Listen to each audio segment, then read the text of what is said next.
सालों में बीजेपी ने देश को विपक्ष मुक्त कराने की काफी कोशिशें की, लेकिन उसकी ये कोशिश अब पूरी तरह नाकाम होती हुई नजर आ रही है। विपक्ष की एकता और ताकत एक बार फिर संसद भवन में दिखाई देने लगी है और कल आपने देखा कि कैसे विपक्षी सांसद संविधान की कॉपी लेकर हाथ में लेकर संसद पहुंचे थे और मोदी सरकार को एक तरह से चेतावनी दी थी कि आपको संविधान और लोकतंत्र की मर्यादाओं के अनुरूप ही काम करना होगा। और आज इस चेतावनी का एक अलग ही अंदाज संसद में देखने को मिला। आज विपक्ष की तरफ से लोकसभा स्पीकर के लिए के सुरेश ने नामांकन दाखिल कर दिया है। आपको बता दूं कि अब तक लोकसभा में के सुरेश का जब नाम आता है तो के सुरेश विपक्ष की तरफ से हैं, कांग्रेस पार्टी की तरफ से हैं। और के सुरेश ये दिखाई दे रहे हैं आपको, के सुरेश का नामांकन तब दाखिल होता है जब पता चलता है कि ओम बिरला एनडीए की तरफ से अपना नामांकन दाखिल करते हैं। खैर, आगे बढ़ेंगे और इसकी तमाम गाथाएं जो हैं, कथाएं जो हैं, वो हम आप तक पहुंचाएंगे, लेकिन उससे पहले थोड़ी पुरानी बातें। अब तक लोकसभा में स्पीकर पद के लिए सभी दलों के बीच सहमति से नाम तय होता रहा है। केवल पहली लोकसभा के लिए 1952 में 1952 में जीवी मावलंकर और शंकर शांताराम मोरे के बीच चुनावी मुकाबला हुआ था और उस मुकाबले में जीवी मावलंकर के पक्ष में शंकर शांताराम मोरे ने वोट डाला था और 394 वोट मिले थे जीवी मावलंकर साहब को, जबकि 55 वोट पड़े थे शांताराम साहब को। इसके बाद इमरजेंसी के वक्त 1976 में स्पीकर के लिए बलिराम भगत बनाम जगन्नाथ राव के बीच चुनाव हुआ और वो चुनाव उसको काउंट नहीं किया जाता है जनरली, क्योंकि वो इमरजेंसी का वक्त था। तो एक जो शुरुआती 1952 की कहानी बार बार दोहराई जाती है। लेकिन अब मोदी के तीसरे कार्यकाल में अगर पिछला 2 याद कर ले तो तीसरी बार स्पीकर पद के लिए चुनाव होगा, क्योंकि मोदी ने सब कुछ जानते समझते हुए भी विपक्ष को भरोसे में लेने की कोशिश नहीं की। विपक्ष ने डिप्टी स्पीकर का पद मांगा था और स्पीकर के लिए अपनी सहमति की बात की थी, लेकिन मोदी ने ऐसा कोई आश्वासन नहीं दिया और अब विपक्ष भी न झुकने वाला है और न ही पीछे हटने वाला है, यह साफ दिखाई दे रहा है। और उसने ओम बिरला के मुकाबले के सुरेश का नाम आगे बढ़ाया है।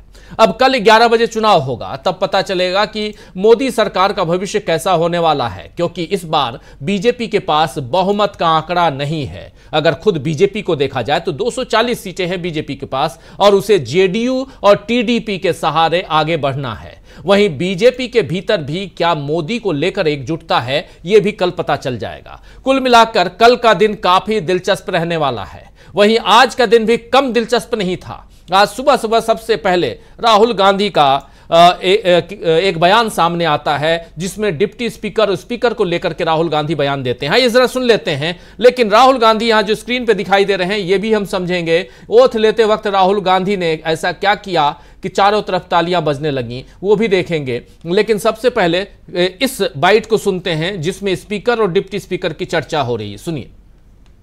अखबार में लिखा है कि प्रधानमंत्री ने कहा है कि ऑपोजिशन को कंस्ट्रक्टिवली सरकार के साथ कोऑपरेट करना चाहिए।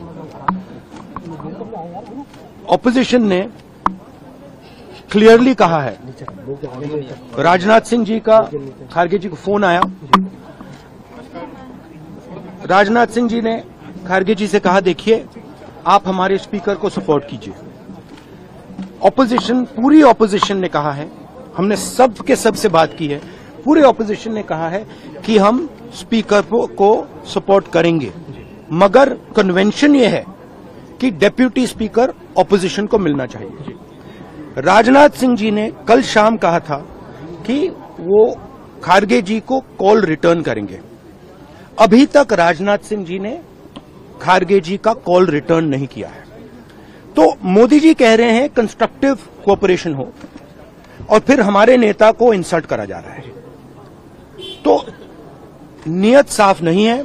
नरेंद्र मोदी जी कोई कंस्ट्रक्टिव कोऑपरेशन नहीं चाहते हैं, क्योंकि कन्वेंशन है कि डेप्यूटी स्पीकर ऑपोजिशन का होना चाहिए। और हमने कहा है, पूरे ऑपोजिशन ने कहा है कि अगर कन्वेंशन फॉलो किया जाएगा तो पूरा समर्थन स्पीकर के इलेक्शन में हम देंगे।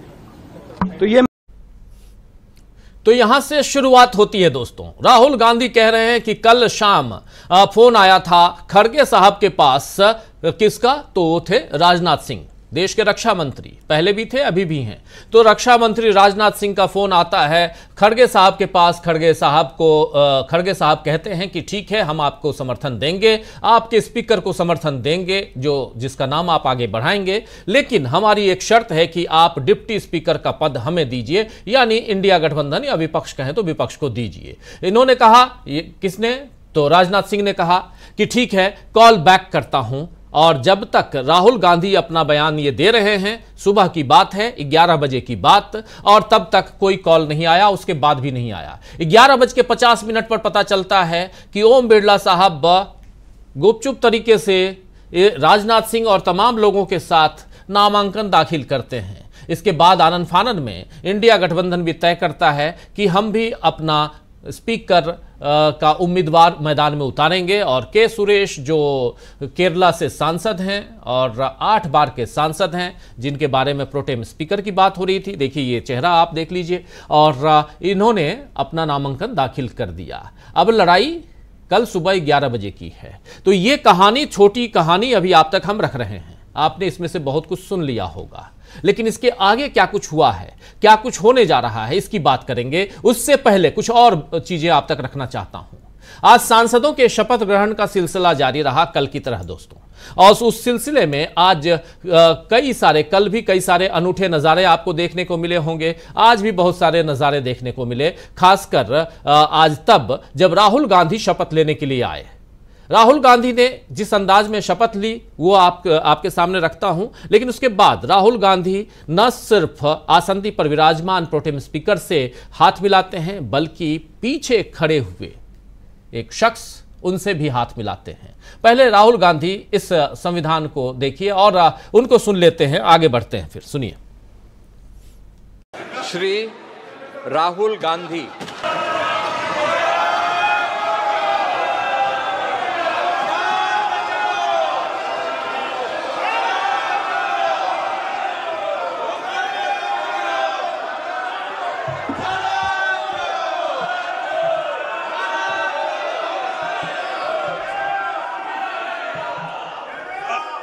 I, Rahul Gandhi, having been elected a member of the House of the People, do solemnly affirm that I will bear true faith and allegiance to the Constitution of India as by law established, that I will uphold the sovereignty and integrity of India, and that I will faithfully discharge the duty upon which I am about to enter.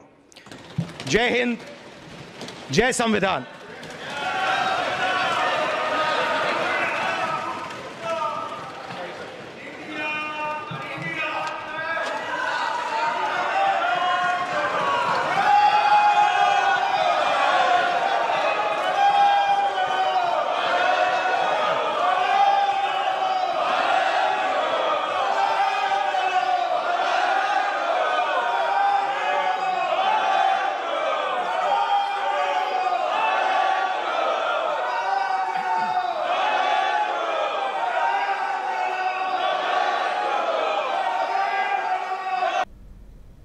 तो यहां जोड़ो जोड़ो भारत जोड़ो और India India के नारे लग रहे थे। राहुल गांधी हाथ मिलाते हुए, हाथ आगे बढ़ाते हुए और उसके साथ साथ संविधान दिखाते हुए, जय संविधान के नारे बुलंद करते हुए यहां राहुल गांधी नजर आए, आप देख रहे हैं। और ये एक अलग तस्वीर आज की थी, बहुत इंपॉर्टेंट तस्वीर। राहुल गांधी के शपथ ग्रहण को देखने के लिए आज सोनिया गांधी और प्रियंका गांधी भी आए हुए थे और दर्शक दीर्घा में ये दोनों मौजूद थे। और जैसी चर्चा है कि जल्द ही प्रियंका गांधी भी इस सदन में दिखाई देंगी, आप सब जानते हैं। ये देखिए तस्वीर, आज ये सब पहुंचे थे राहुल गांधी के शपथ ग्रहण को देखने के लिए और विपक्ष को ताकत देंगी जब, और क्योंकि अब अभी आज की तारीख में 543 नहीं यानी 543 नहीं बल्कि 542 सांसद हैं अभी सदन में, क्योंकि वायनाड की सीट से राहुल गांधी ने त्यागपत्र दे दिया है, उस सीट को छोड़ दिया है और अपने पास रायबरेली की सीट रखी है। तो अभी जो भी चर्चा होगी वो 542 की होगी, जब तक कि 543वें सीट पर वोटिंग ना हो जाए और काउंटिंग ना हो जाए, रिजल्ट उसकी घोषणा हो जाए। प्रियंका गांधी को आप देख रहे हैं। वैसे आज जब राहुल गांधी शपथ लेने के लिए गए तो भारत जोड़ो के नारे आपने देखा ही, और अखिलेश यादव भी शपथ लेने गए तब भी वहां एक अलग तरह का माहौल था। इकरा हसन हो, अवधेश प्रसाद हो, ये तमाम नेता और कई तो अवधेश प्रसाद जब पहुंचे तो अवधेश प्रसाद ने भी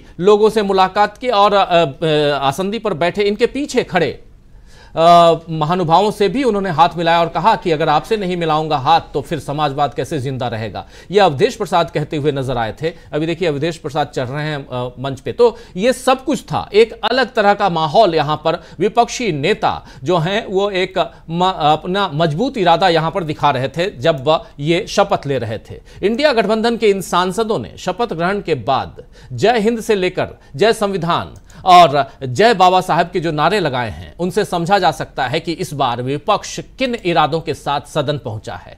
क्या विपक्ष के संविधान बचाने वाले इन मजबूत इरादों के आगे टिक पाएंगे नरेंद्र मोदी, और क्या कर पाएंगे अपने मन की बात, जो बात ये करते आए हैं? ये एक बड़ा सवाल है दोस्तों। लेकिन इन सवालों के साथ साथ कल से लेकर आज तक क्या इंडिया ने एनडीए के खेल को बिगाड़ दिया है? आइए जरा अवधेश प्रसाद को देखना सुनना जरूरी है। जब अरुण गोविल शपथ लेने गए तो सबने इधर से कहा अवधेश प्रसाद, अवधेश प्रसाद, अवधेश पासी के नारे लग रहे थे। क्यों?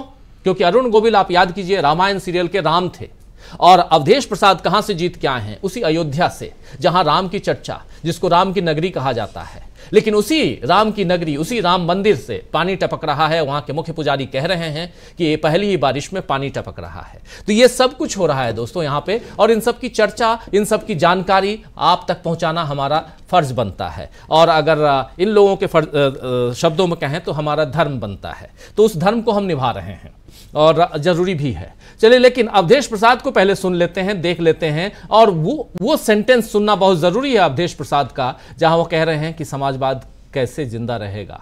सुनिए जरा, देखिए। श्री अवधेश प्रसाद।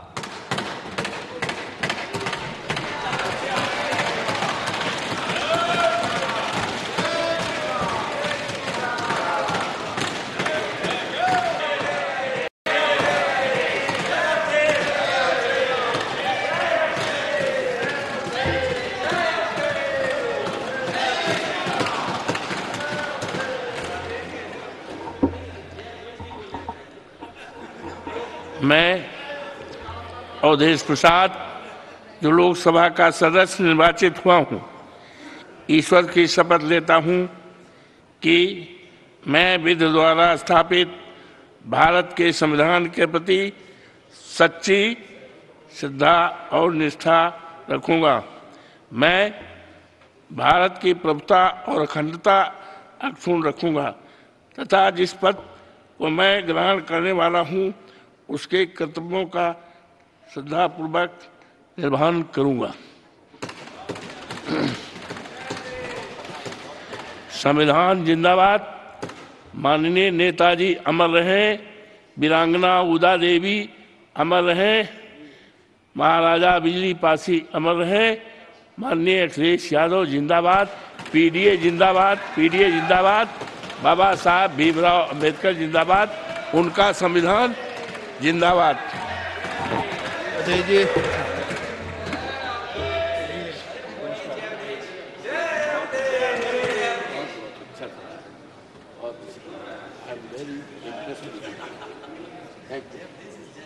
आइए, तभी असली समाजवाद आएगा।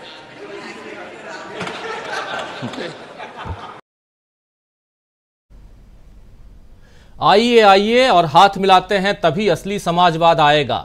ये बात छोटी नहीं है दोस्तों, ये बहुत बड़ी बात है। इसलिए क्योंकि सब समान हैं और हाथ मिलाने से कोई बड़ा या छोटा नहीं हो जाता। ये यहाँ दर्शाते हुए, दिखाते हुए अवधेश प्रसाद जो फैजाबाद से जीत कर आए हैं, अयोध्या से, और यहीं से एक परेशानी जो है वो साफ दिखाई दे रही है। लेकिन कहानी यहाँ खत्म नहीं होती है। एक और दृश्य दिखाना चाहता हूँ, इसके बाद समझ में आपको आ जाएगा कि यहाँ से आगे पप्पू यादव जो निर्दलीय जीत के आए हैं, सीधी चुनौती आज दे रहे थे पप्पू यादव। केंद्रीय कार्य मंत्री, नए नवेले बने हैं, आप जानते हैं उनको। और लेकिन पहले पप्पू यादव को माफ करें, संसदीय कार्य मंत्री, और क्या कुछ कह रहे हैं पप्पू यादव, जरा सुन लेते हैं। बहुत इंपॉर्टेंट है और उसके बाद चर्चा आगे बढ़ाते हैं। थोड़ा सा समय आप लोगों का ज्यादा ले रहा हूं, लेकिन महत्वपूर्ण है कुछ चीजों को आज आपके सामने रखना। सुनिए। श्री राजेश रंजन एलएस पप्पू यादव,